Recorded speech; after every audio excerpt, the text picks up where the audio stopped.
Thunder's got the San Antonio Spurs coming into town for a late tip-off, and I've got Isaiah Joe here alongside me. And Isaiah, you guys have obviously had a really nice start to this season, particularly on the defensive end of the floor.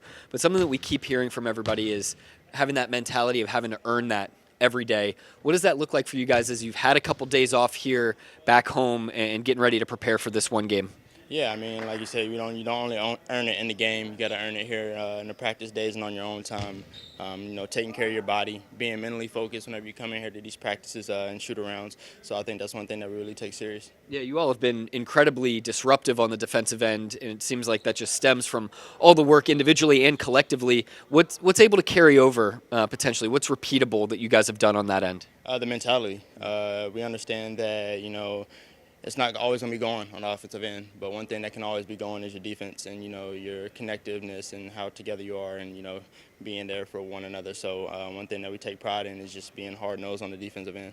Yeah, and talk about process and just sticking with it. On the offensive end, you guys have gotten such good looks. The process has been great, according to Mark Daignault.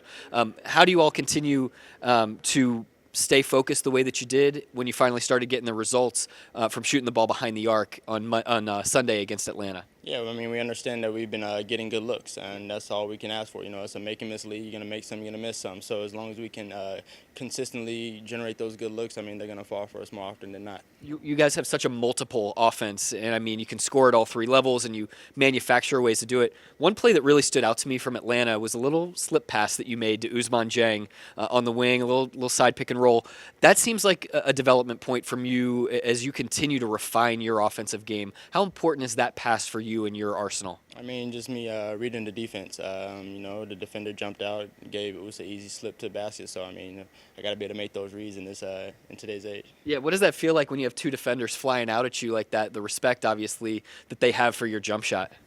I mean, obviously, a lot of respect, but I think just more so on me and my development, just making me have to make that pass, and so something that I've really worked on. Yeah, you guys kind of have that mentality on the other side of the ball of like trying to make the opposing team do stuff that they don't want to do. You all have had a really nice time guarding some primary ball handlers. I think Trae Young and Zach LaVine, Jamal Murray. You've done a nice job of forcing turnovers on those guys, limiting them.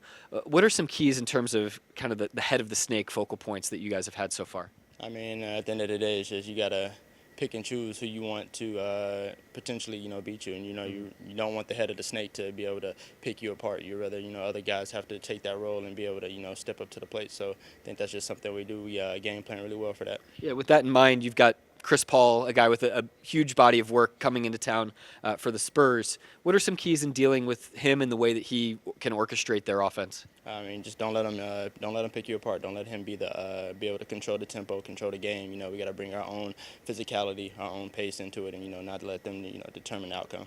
You guys got a first taste of Paycom Center this season on Sunday night. The crowd, everybody getting involved.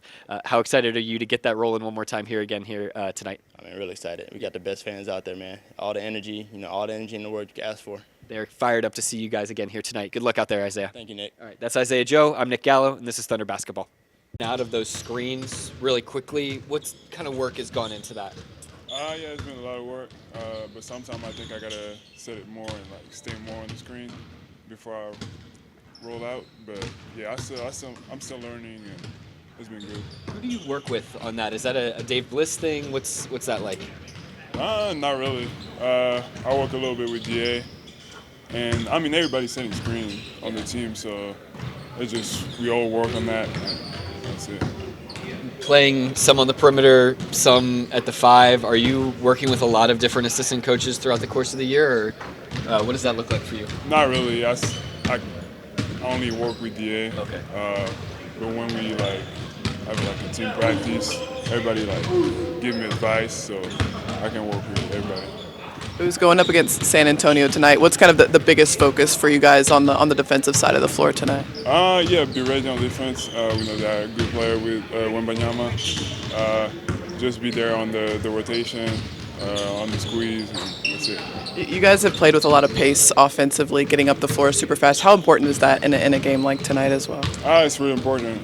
Just play fast, make the early passes and the right passes. So that'll be really important tonight. How are you feeling confidence-wise after this first week of the season? I'm feeling good. I mean, we're winning games, so I felt good. I hope we will keep playing like that. And yeah, it's been good.